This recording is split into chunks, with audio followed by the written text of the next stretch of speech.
Con los resultados obtenidos en el video previo, procederemos a resolver el sistema ahora de manera numérica. La primera parte importante es generar nuestra tabla que contenga la información o los parámetros iniciales, que en este caso corresponden a la velocidad inicial, la longitud de la barra, el valor de la gravedad y el incremento temporal. En este caso, para poder visualizar rápidamente, le daremos un valor de 10 a la velocidad inicial, 1 a la longitud de la barra y nuestra gravedad de menos 9.81 metros sobre segundo al cuadrado. Y utilizaremos un incremento temporal de 0.01 segundos. Entonces ahora procedemos a generar nuestra columna que contiene la información del tiempo. Ya sabemos que nuestro tiempo inicia en 0 y a partir de ahí todos los demás términos van a coincidir con la forma de el tiempo o el valor del tiempo anterior más el valor del incremento temporal, que en este caso está colocado en la celda J5. Recuerden que para fijar el valor tenemos que colocar el símbolo de pesos entre la letra y el número para que en todas las operaciones que realice la suma con el mismo valor del incremento. Con eso generamos nuestra serie temporal. Posteriormente procedemos a generar ahora nuestra serie de datos para el ángulo en función del tiempo. La ecuación que encontramos previamente fue que θ depende del tiempo como velocidad inicial por tiempo entre la longitud de la barra. Si nos vamos a la operación matemática, podemos notar que estamos multiplicando un valor fijo, que es en este caso el valor de la velocidad inicial, por la celda que contiene la información del tiempo entre otro valor fijo que sería la longitud de la barra. Y repetimos esta fórmula para todos los demás datos, generando así nuestra segunda columna. La tercera columna corresponde ahora a la velocidad del centro de masa. Recordemos que el centro de masa no percibía la rotación, por lo cual simplemente nuestra operación es menos gravedad por tiempo. Y entonces tenemos simplemente que el valor de la gravedad está ya en nuestra celda, ya tiene incluso el signo negativo y solo multiplicamos por la celda que contiene el valor del tiempo. Comencemos entonces a analizar estos dos parámetros. Inicialmente el valor angular, podemos notar que B0 entre L es un número multiplicado por nuestra variable que es el tiempo, por lo cual nos indica una relación lineal y cuya pendiente es V0 entre L, lo cual podemos verificar si insertamos la gráfica de nuestra primera columna de tiempo y ángulo. Y podemos ver que obtenemos que el ángulo va creciendo de manera lineal con respecto al tiempo entre 0 y 1 segundos. Posteriormente, para la velocidad del centro de masa, también es una relación lineal, menos g por t, cuya pendiente ahora es el valor de menos g, es decir, tiene una pendiente negativa, y también la relación es totalmente lineal con respecto al tiempo. Es decir, conforme avanza el tiempo, la velocidad crece hacia valores negativos más grandes. Finalmente nos vamos a analizar la última parte, que es la que corresponde a la velocidad de la partícula que estábamos analizando, pero solamente su componente vertical. Recordemos que esta es la ecuación que obtuvimos en el video anterior y entonces lo que debemos hacer es programarla. V0 entre 2 es un valor constante. También podemos notar que menos g por t, que es esta otra parte, es un parámetro que ya tenemos calculado en la celda previa o en la columna anterior, la que acabamos de graficar, que es la velocidad del centro de masa. Y entonces este parámetro que está aquí adentro, V0 por t entre L, sigue siendo el valor angular. Y entonces el valor del ángulo, es decir, la primera columna que hicimos de cálculo. Entonces nos vamos por acá.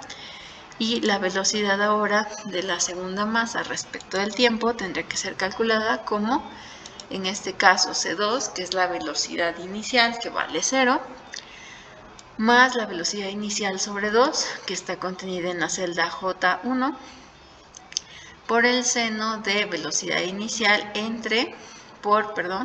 el valor ahora del tiempo entre J2, que contiene la información de la longitud de la barra.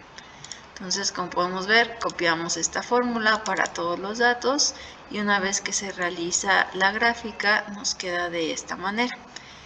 ¿Por qué podemos notar una dependencia pues que conforme avanza el tiempo, los valores inicialmente crecen y después comienzan a bajar, pasan por cero y después crecen hacia valores negativos. Esto es debido a que tenemos una dependencia lineal con una pendiente negativa más la otra componente que depende con un valor de angular y específicamente con la función del seno. Entonces, como si estuvieran superpuestas las dos operaciones, una línea recta y sobre la línea recta con pendiente negativa el seno del ángulo. Una pregunta importante sería, por ejemplo, que se pueda resolver de manera numérica, es preguntar en qué instante de tiempo la pelota que estamos analizando, que sería la 2, tiene una velocidad de 0. Y podemos notar que solamente ocurre al inicio y justamente cuando pasa por 0.26 segundos. La velocidad máxima también es otro valor que podemos observar de la gráfica que se encuentra por aquí, y a partir de ahí son parámetros que directamente se pueden obtener de la resolución numérica. Si nosotros realizamos, por ejemplo, algún cambio solamente en alguno de los parámetros, la tendencia o la forma de las gráficas puede también llegar a cambiar. Del lado derecho simplemente lo que tenemos es un zoom que va de 0 a 0.35 en el tiempo para poder apreciar mejor, y entonces si yo te pregunto cuál es el valor máximo de velocidad, tendríamos que localizarlos en el punto de 0.14 en el tiempo y un valor de velocidad de 3.55, y el instante en el que vuelve a ser prácticamente cero la velocidad de la partícula es a los 0.26 segundos.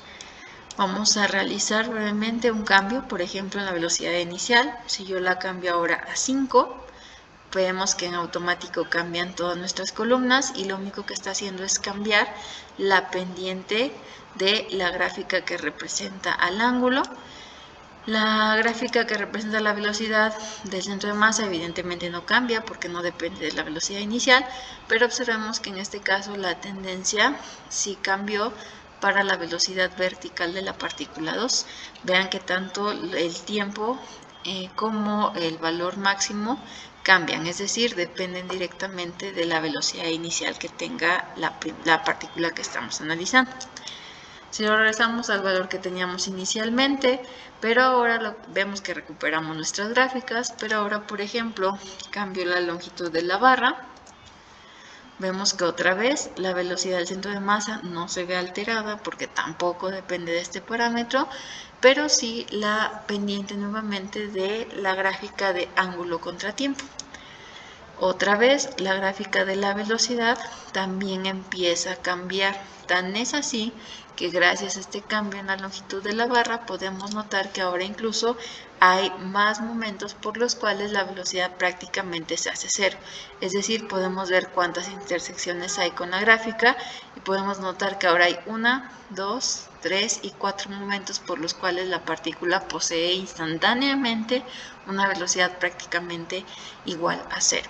Entonces, de esta manera, una vez que tenemos este tipo de gráficas y este tipo de gráficas que podemos ir analizando, de tablas, vean que pueden realizar cualquier cambio en los parámetros iniciales, dar un enter y con eso cambian en automático tanto los datos de las tablas como las gráficas que ustedes hayan insertado. Recuerden que para resolver ejercicios de manera numérica, este incremento también es importante. Si quiero aumentar la precisión, el incremento debe ser menor.